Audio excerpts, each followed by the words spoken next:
Crashed Cybertruck owner is impressed with the Tesla Sentry in the dashcam mode.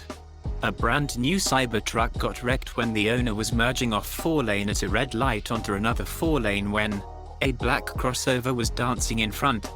Cybertruck recorded the incident as the driver entered onto the roadway. The side camera captures the other driver making an illegal U-turn, quickly crossing 2 lanes of traffic into the front driver's side bumper area and causing the wreck.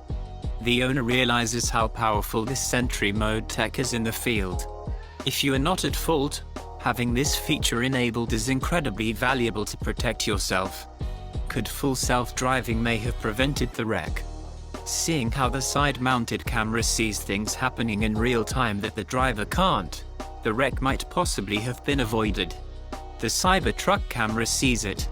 And these are the kinds of scenarios where FSD might possibly have prevented contact by moving back to the far right lane or off the roadway.